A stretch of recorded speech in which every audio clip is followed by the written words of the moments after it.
Good evening, everybody, and welcome here to the Sports Talk Network. Specifically, welcome here to Steve's Wrestling Ramble, where I go every Thursday night.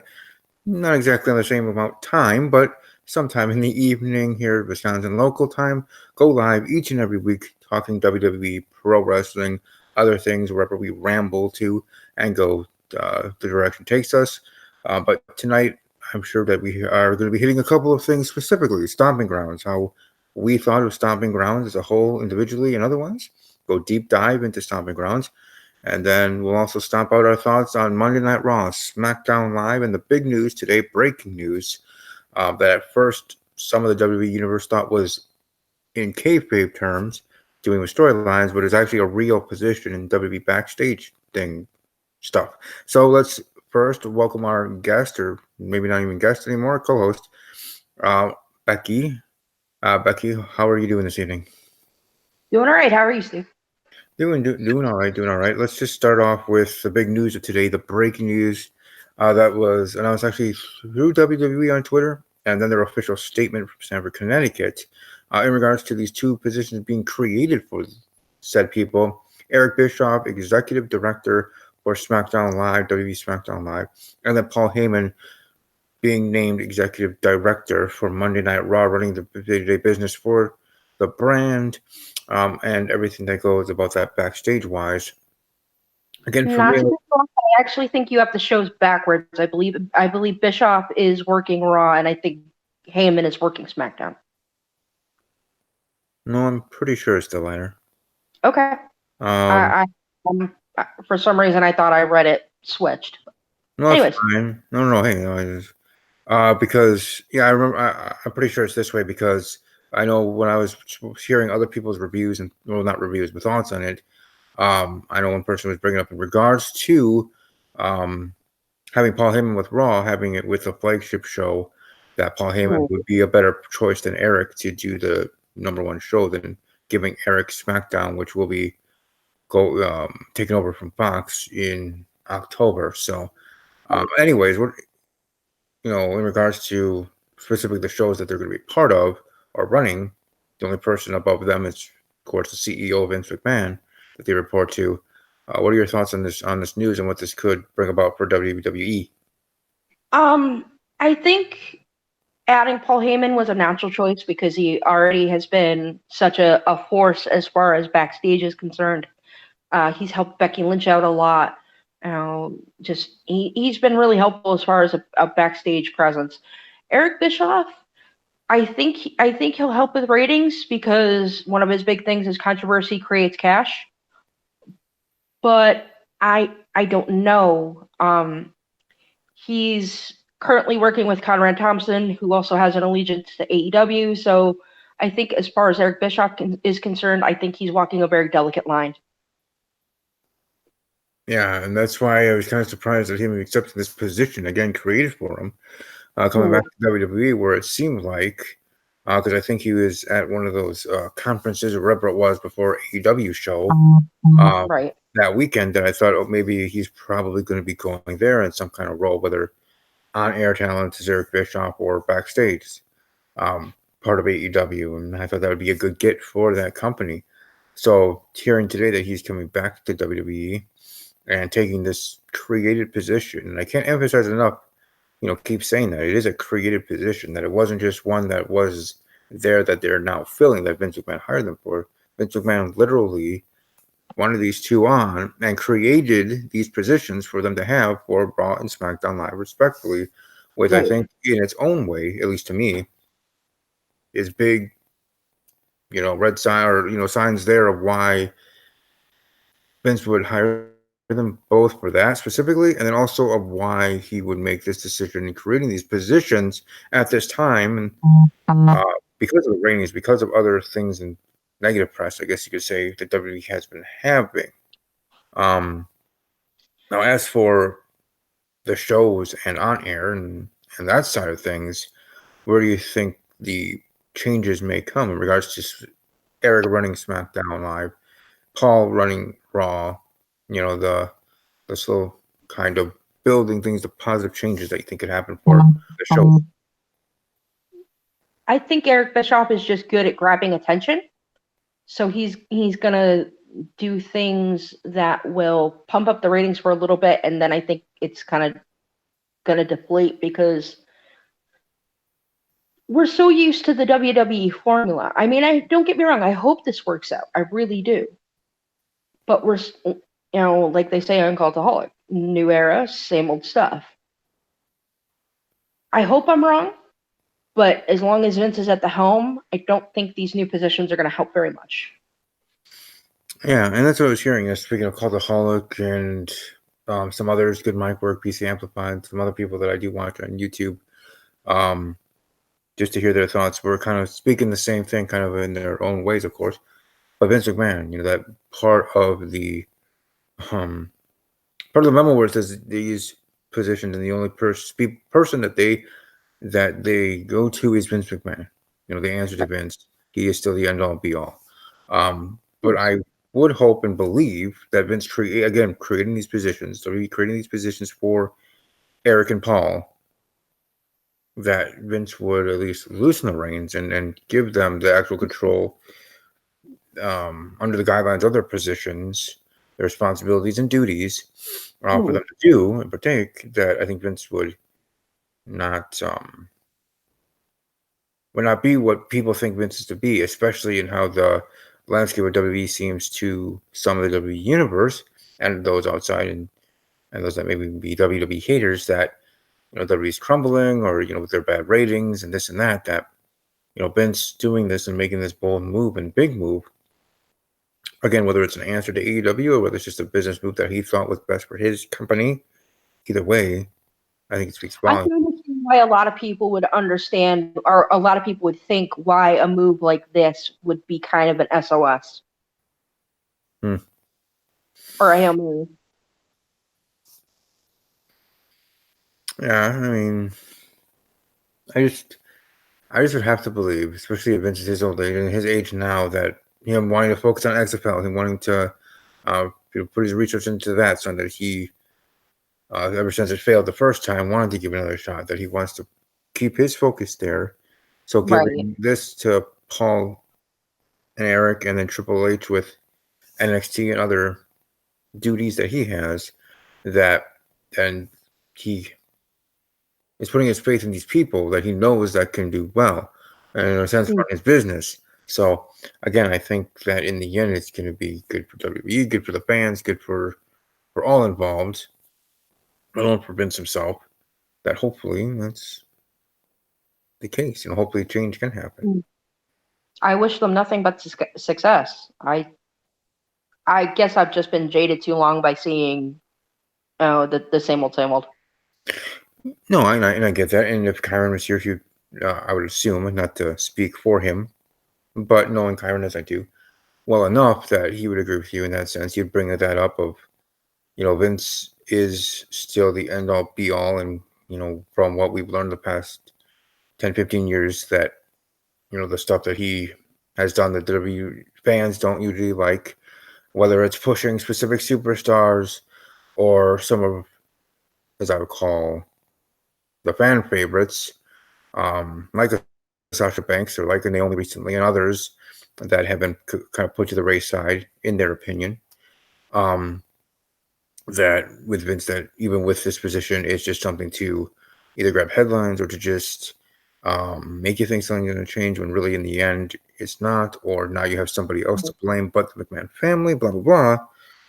But again, and some of it, I don't even think it's him pushing certain stars. I think it's the way those stars are pushed and how aggressively they're pushed. Roman Reigns is a perfect example. How many main events, or how many WrestleManias did he main event in a row? Yeah, I think it was like 4 or 5. Yeah, and basically this has been saying, this is the guy, you're gonna like it or else. And fans don't like that. Fans don't want to be told who they're gonna like or who they're gonna dislike.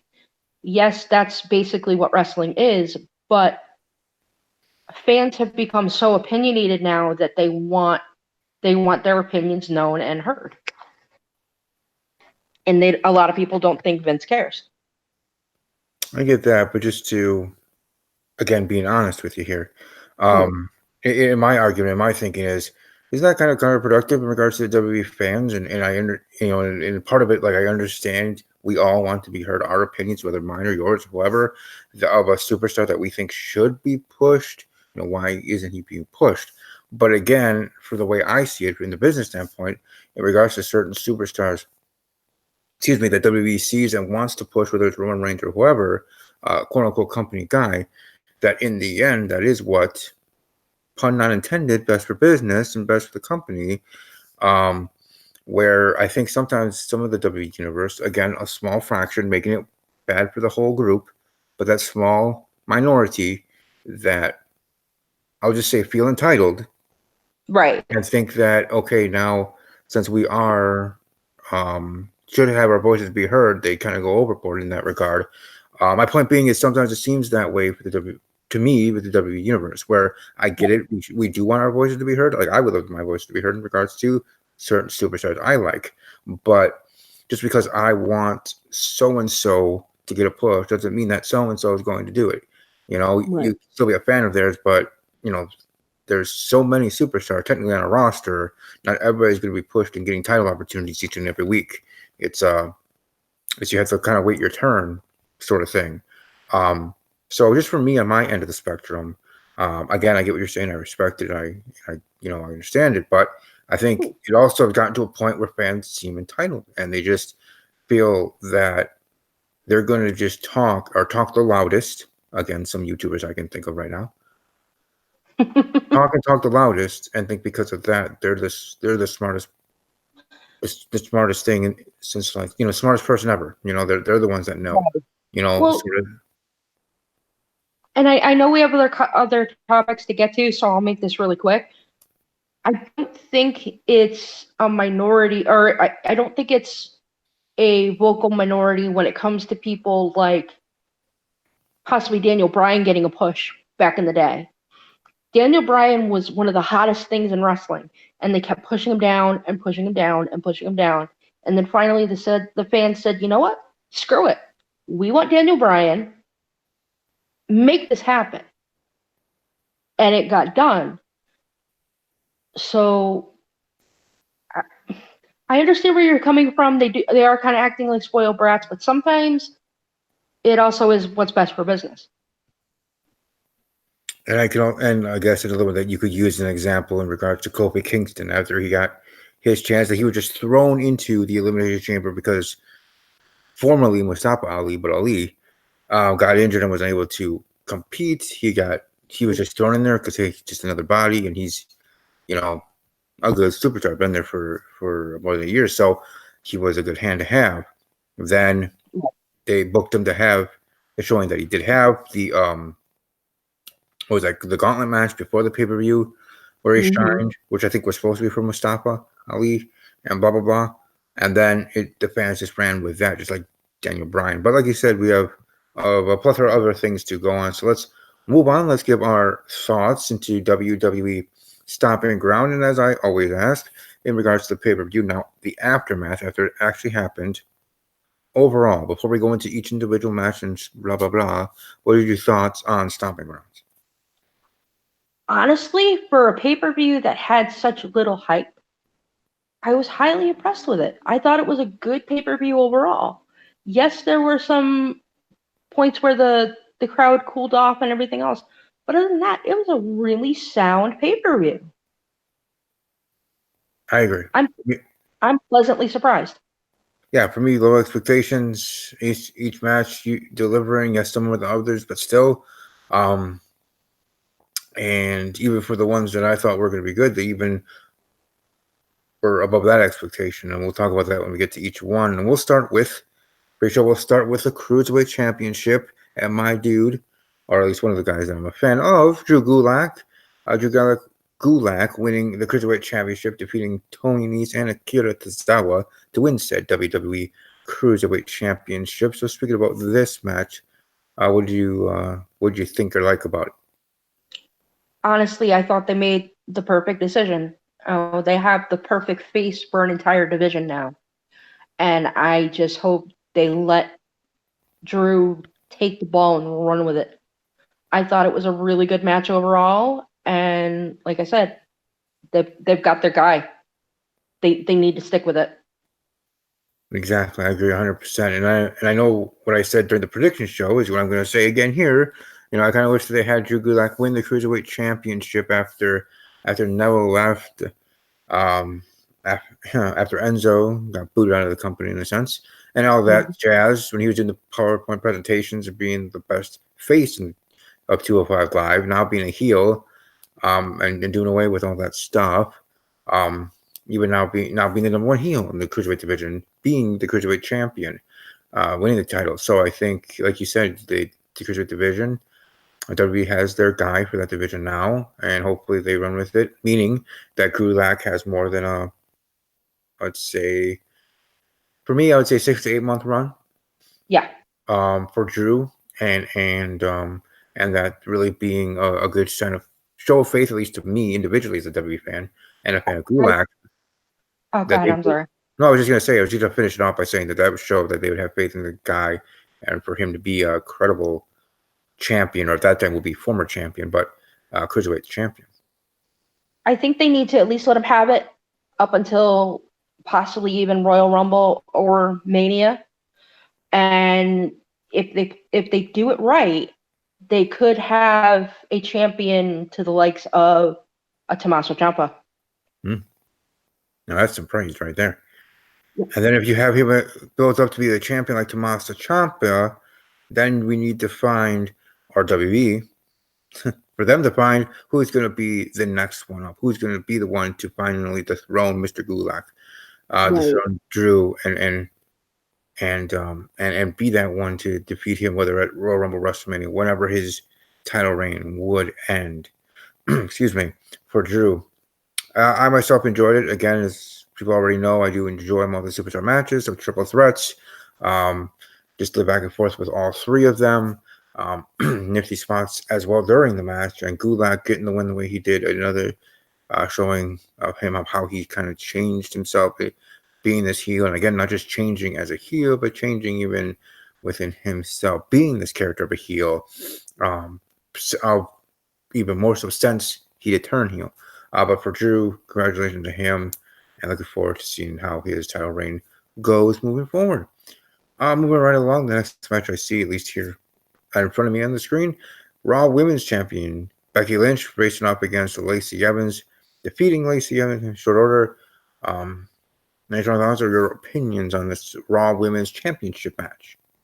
Well, seeing what happened later on in the night, I think Lacey tapping out as shortly as she did helped aid the story, which is something WWE is severely lacking, is good storytelling.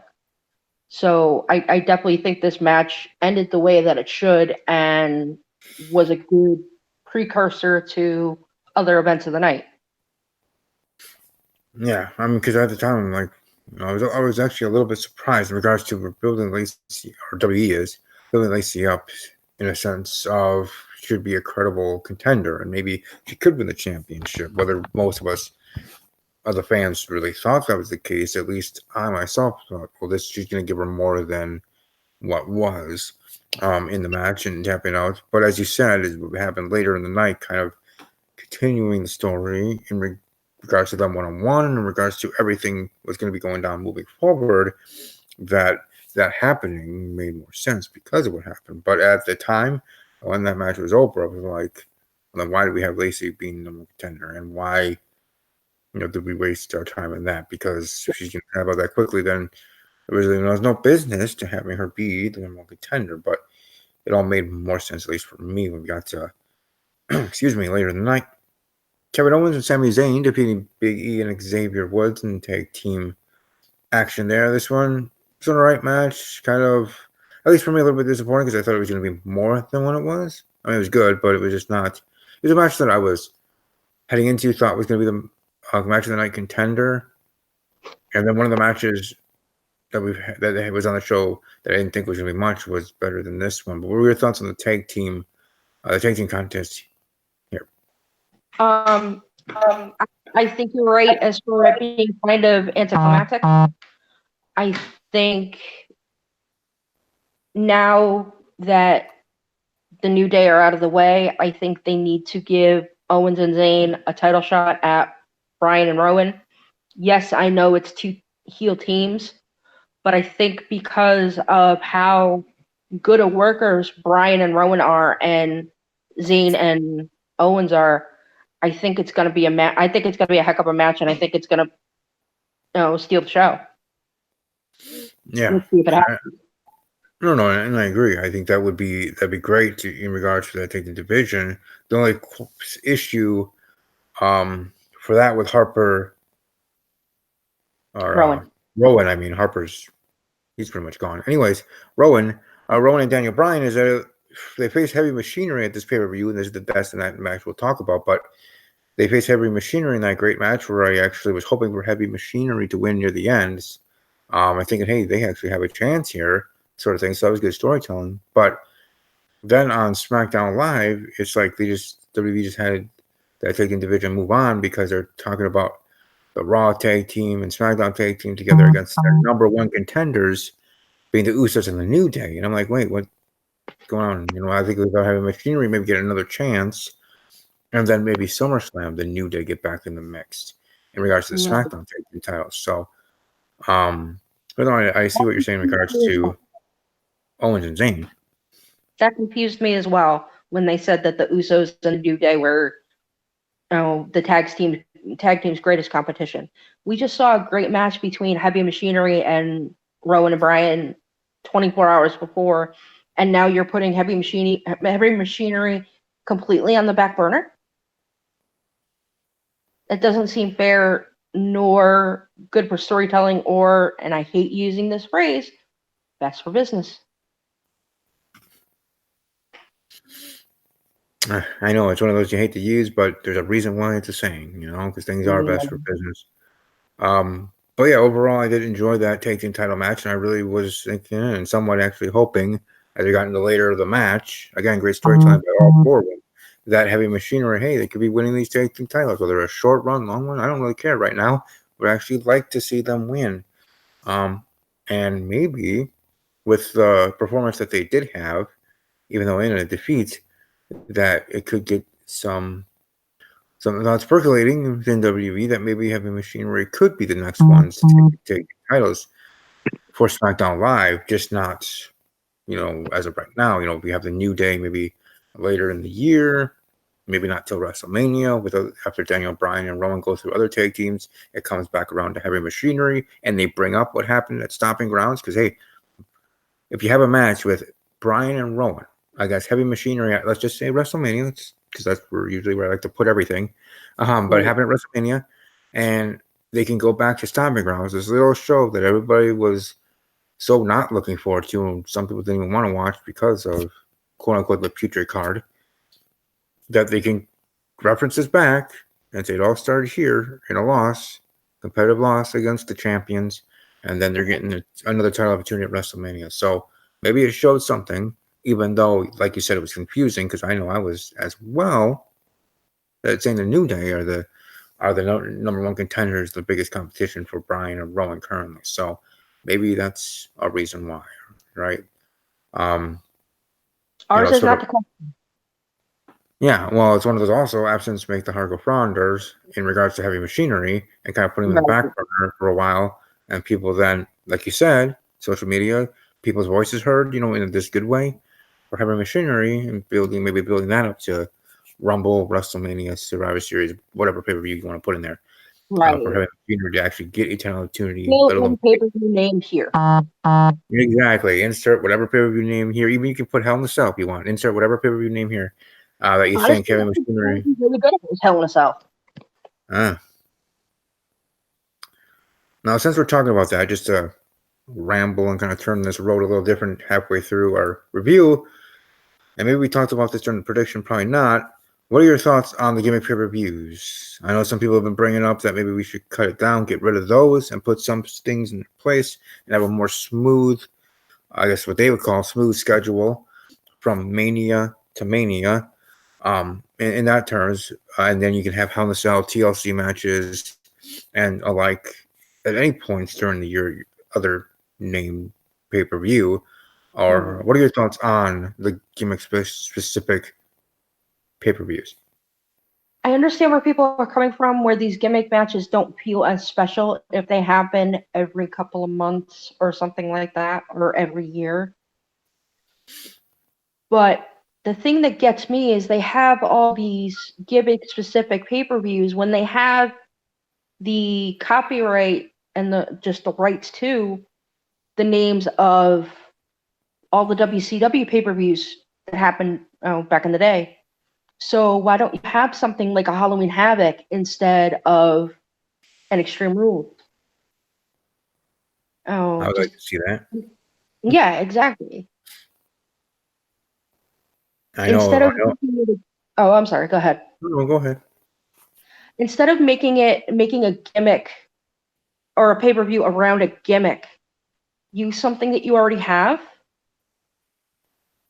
And I'm not saying, replace SummerSlam with Bash at the Beach or anything like that. Leave the tentpole pay-per-views where they are. Your WrestleMania, your SummerSlam, the big five. But use the properties that you already have instead of just using a gimmick and being like, oh, we can make a pay-per-view out of this. Here you go. Right, and depending on how you move these pay-per-views around, right, they don't have to be specific in regards to the month. Meaning, for me, I would like to see Halloween Havoc come back and be in October or around Right. October, of course. That's just obvious.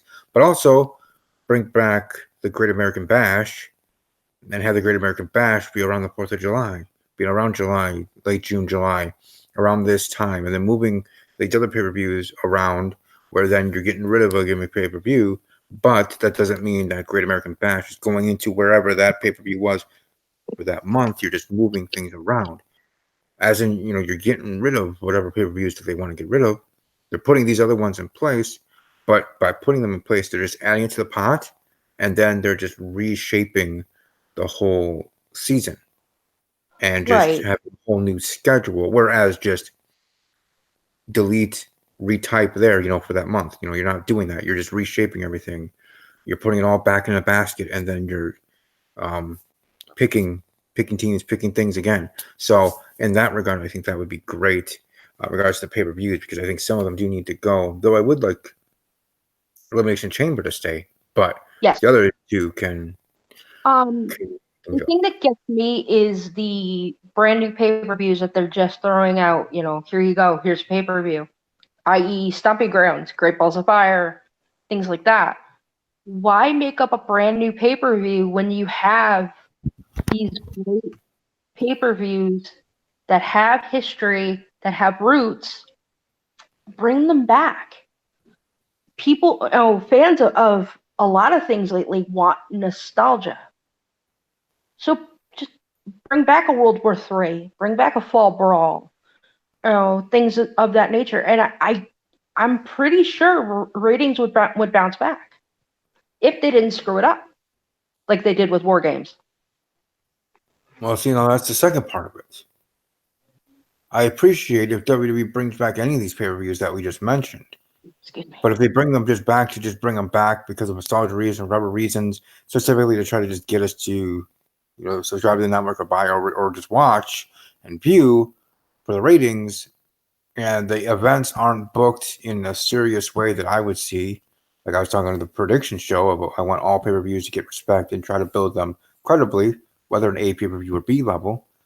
Then there is no reason to bring back those pay-per-views if you're not going to treat it with the respect that pay-per-view deserves if you are going to bring it back. Like a Bash of the Beach or any of these pay-per-views we brought up. Like if you bring them back and you just half-ass them and bring them back for that nostalgia reason and treat us, the fans, like we are sheep, then I'm going to have a problem with that.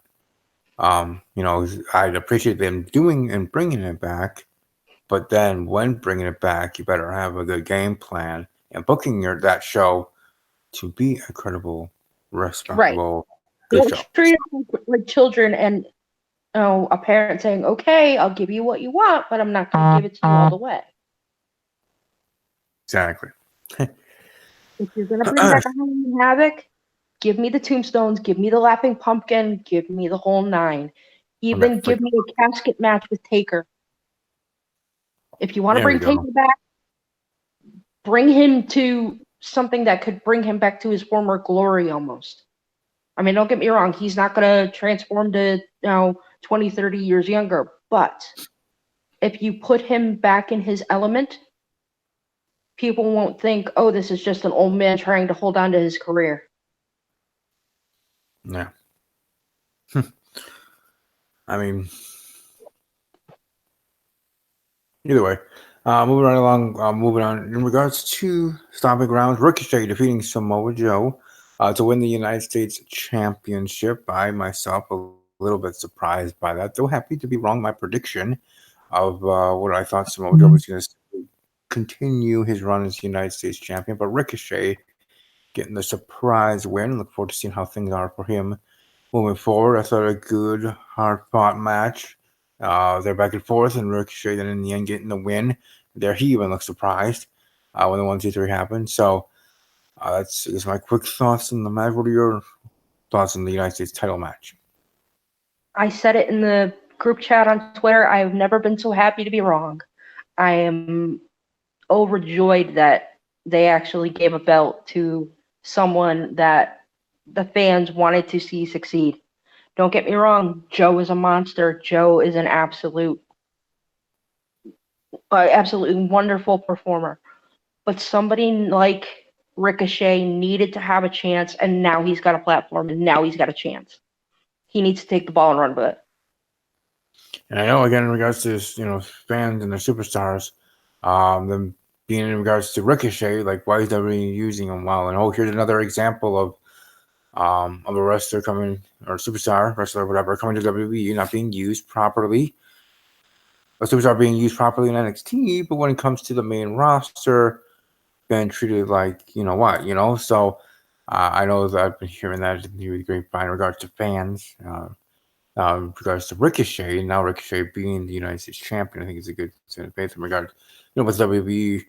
They do believe in him so much, I'm sure they believe in the other ones. But again, not all those superstars that you love are going to be getting pushed all the time at the same time. It all has to be, kind of hurry up and wait, or just wait your turn, sort of thing. Excuse me.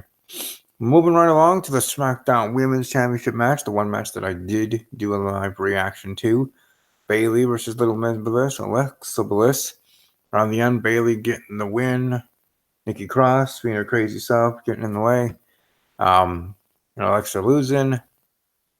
Though with having the SmackDown, Alexa will get another shot, but still, Bayley defeating Alexa Bliss, retaining her title. I did think it was a very good match. As much as I was cheering for Bliss to win, I knew that in the end probably was going to be Bayley winning. But what were your thoughts on the SmackDown Women's title match? I thought it was a good match. I also, hearing from other sources and things of that, I think maybe there was a double turn, especially at the end of the match when Nikki interfered and Bayley just kind of pushed her out of the way.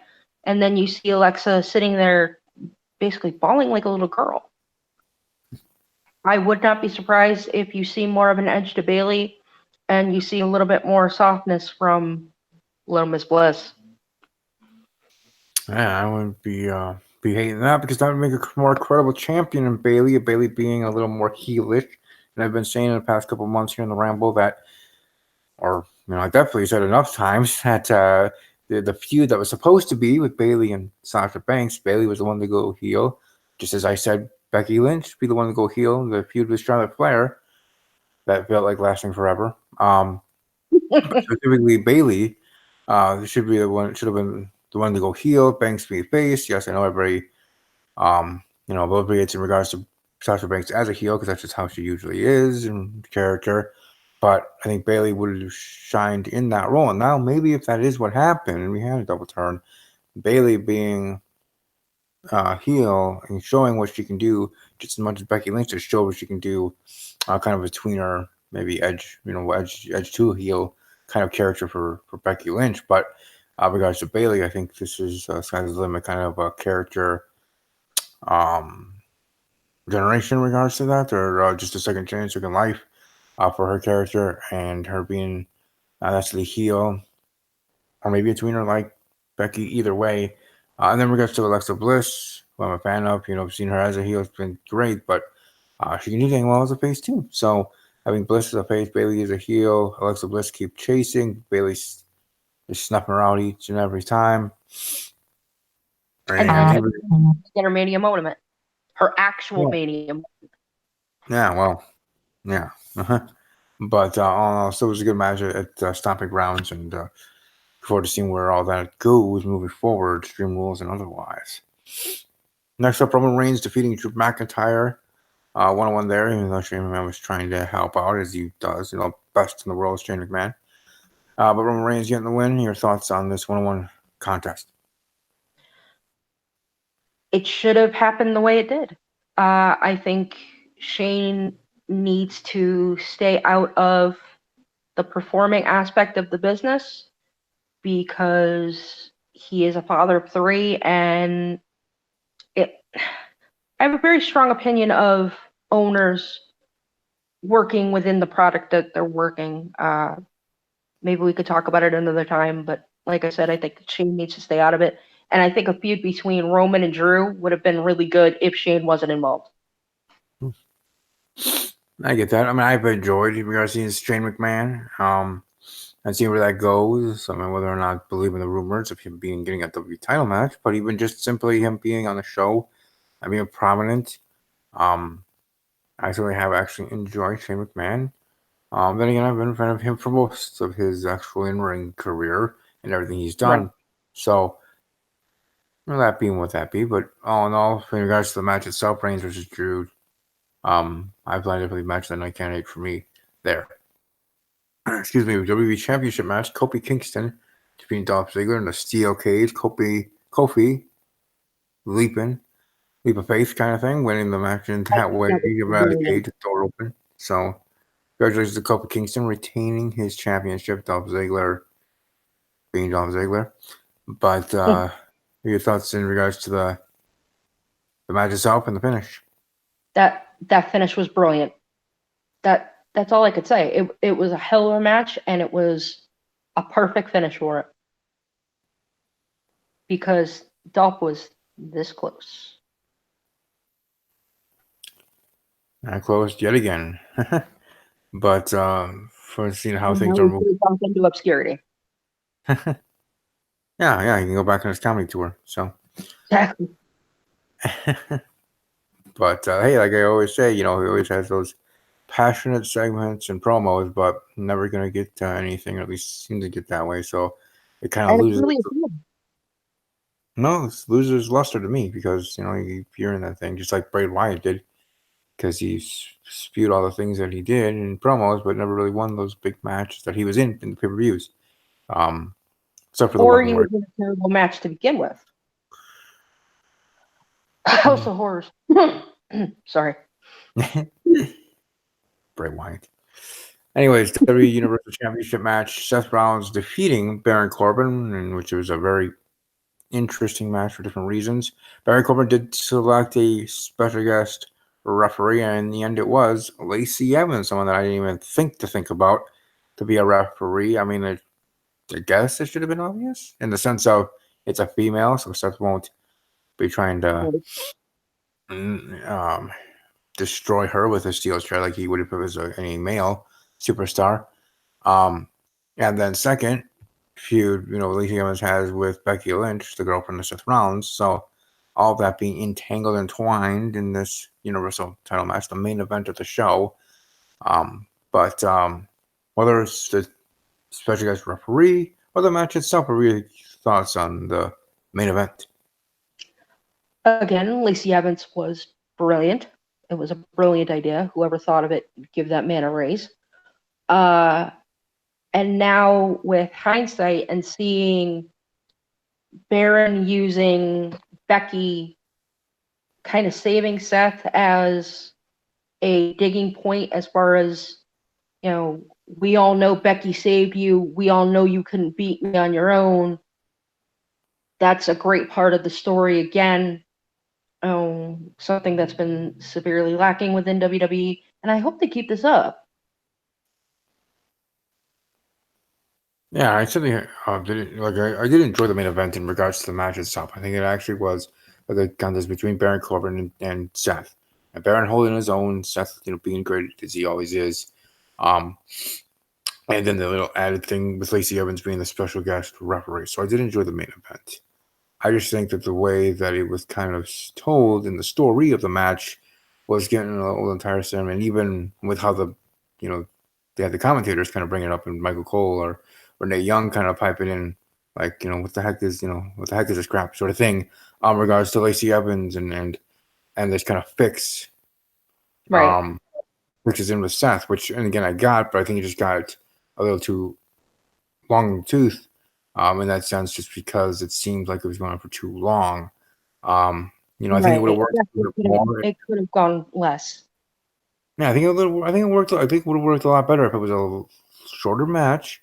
Yes, even for a main event, but worked with the story. A shorter match, still having the fixins, still having the situations and the moments that we had in the main event, anyways. Having the low blow, Becky coming out, still had all that stuff going on. But if you have it actually in a tighter time window, it actually makes it more epic and more interesting and entertaining in that sense, because you got to your beginning, middle, and end of the story of the match quicker. Okay, fine, but then at least with that, it's more satisfying, gratifying than it being drawn out and people like, what, WTF, thing. So I think that was the difference. Also, if it had a shorter time window, I think maybe they could have held the audience in suspense a little bit more. Hey, is Brock going to cash in? Yeah. Oh yeah, yeah. You're ending earlier. Then could Brock come out there? Will Baron do what he's been doing anyways after losing, taking out Seth? Um, Right. so it could have been something like that, or even when Seth was standing tall, there with his girl Becky in the ring still. I mean, before they actually laughed at then Brock coming out then, and Becky would have to leave, though she maybe tried something. But point is you have Brock come out there then, and maybe try to cash in or attempt to, or Or mind even games. just have the idea hanging in the air. Hey, this ended early. Oh, is Brock going to cash in? Because they've had on NXT and things like that, where they've even had the copyright in the bottom left corner, and things have still happened. So maybe kind of have that anticipation to it, have that feel.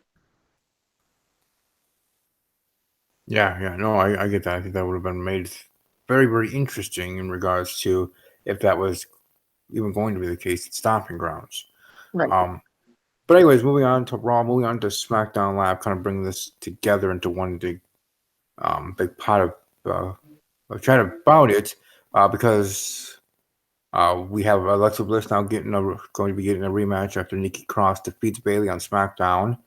Um, or we have Seth Rollins and excuse me, Seth Rollins and Becky Lynch going to be facing Baron Corbin and Lacey Evans at Extreme Rules. That being set up on Monday Night Raw. We're going to have that tag team match where that goes moving forward for either title contention, actually.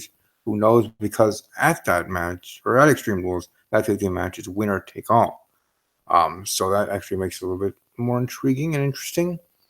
Um, at least for some. I know I definitely find that, it's suspenseful in the sense of, hey, you never know sort of thing. I mean, But yeah, a lot of things going down in regards to Raw and SmackDown. The 24/7 title still being the most entertaining, maybe even best championship of the show, with our truth and everything there. Cedric Alexander winning the title.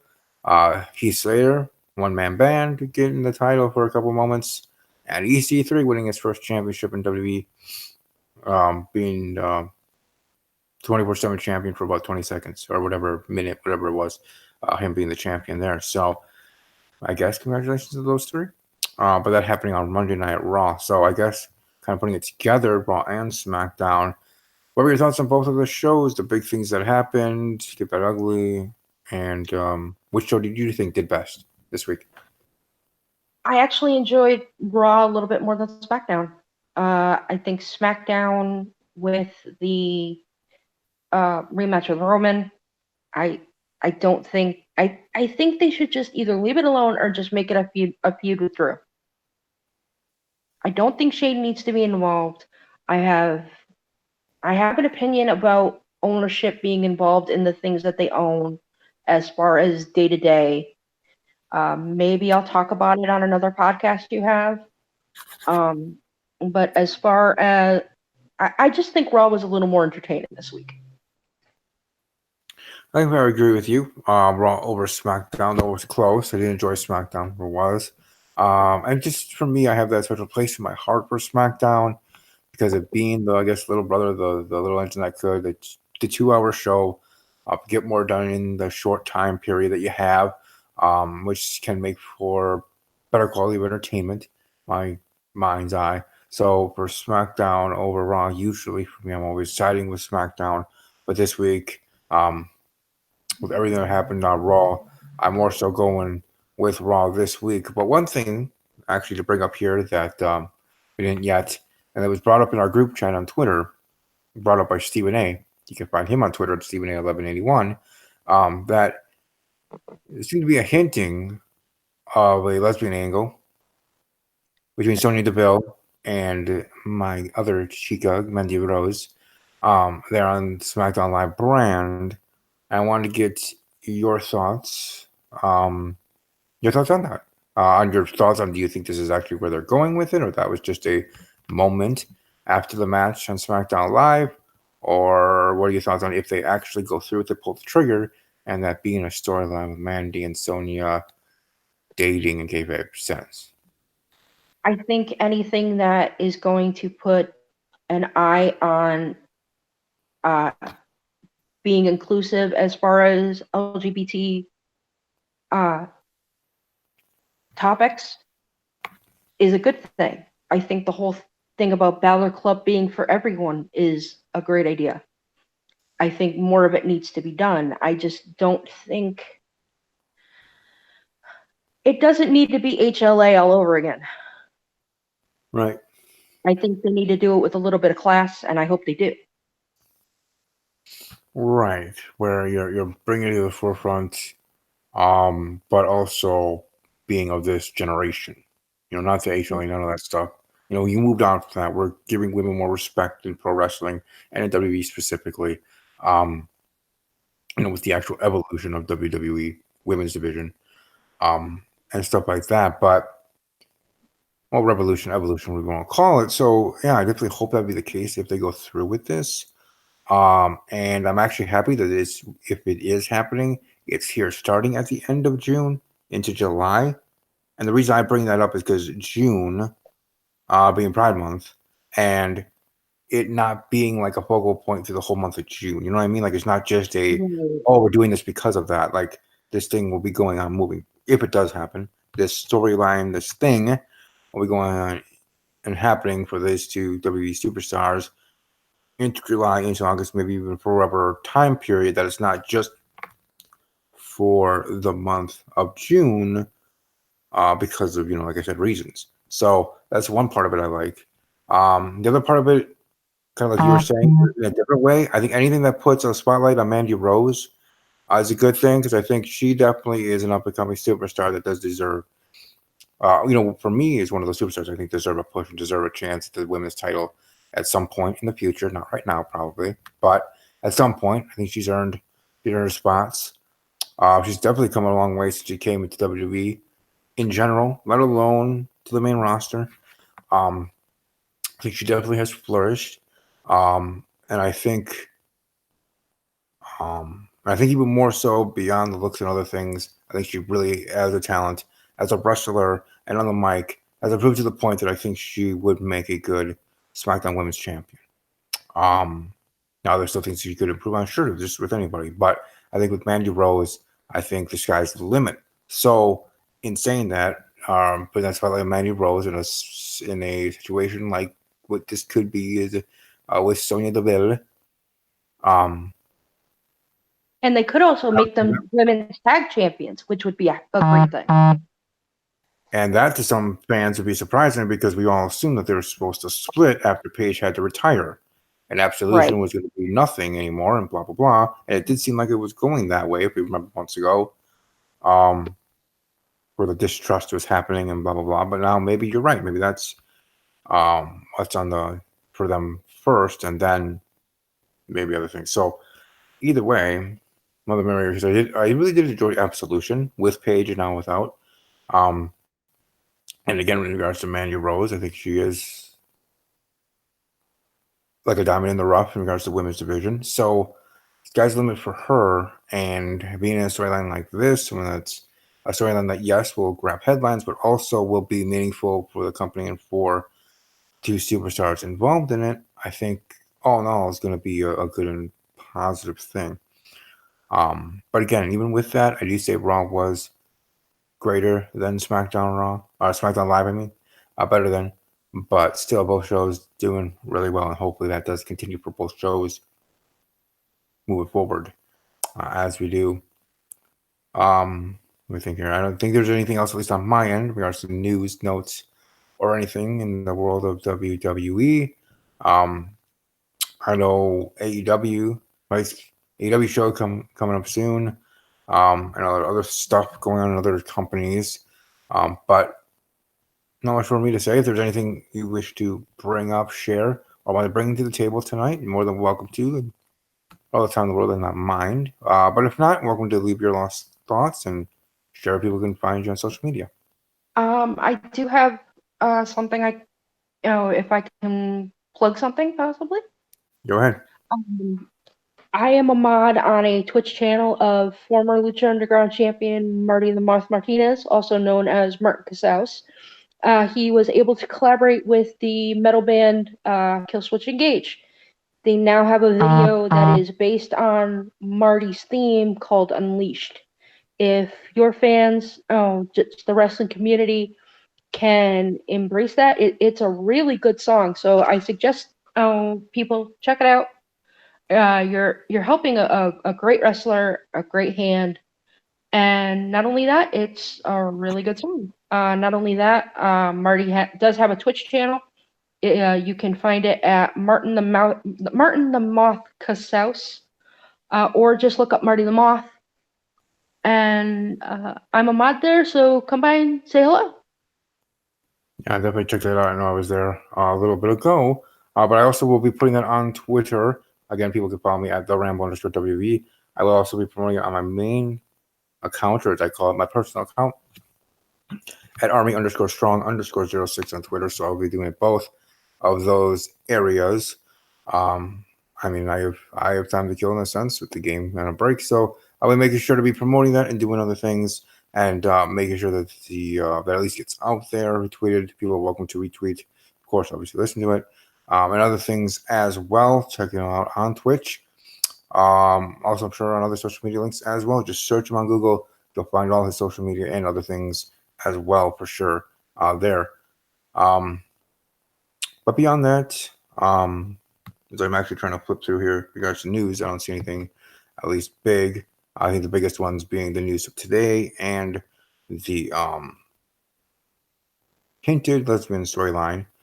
Mandy Rose is Sonya Deville. But beyond those two actual big news, nothing really much to report, at least in WWE world, there respectfully. So, like I said, if you want to, Becky, welcome to let people know where they can find you on social media and any other last words you wish to spawn upon. I am Poker Lady 718 everywhere except Instagram. There I am ROTC Brat 718. Come by, check out the Twitch channel, say hello, and thanks for having me. I appreciate you. I appreciate your fans, and I hope I can do this again sometime. Good to have you here, and I'm officially part of the team. So I'll have you when you are able to as a co-host here in regards to that. And looking forward to seeing how things go moving forward, at least with WWE and the shows. And for me, like everybody knows, you can follow me on Snapchat. You can find me also on Instagram, STBK_06.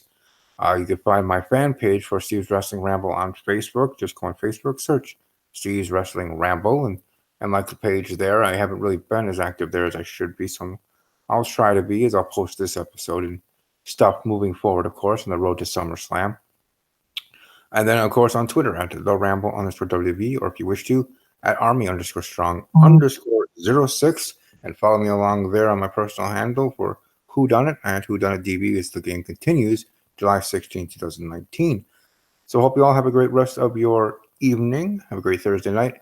I'll be back here tomorrow. I'm trying to think what time, but at some point tomorrow on my day off of work, I'll be back here to do my review of the grand TV show that is Life in Pieces. My review of Life in Pieces on CBS. I will be giving my review of that, and then episodes next week, or videos next week, will just be the Ramble and an NFL podcast. I'll actually be doing episodes there for next week. But again, hope you all have a great rest of your day. Enjoy the weather in your area. Nice and sunny here in Wisconsin. Above all else, as always, take care.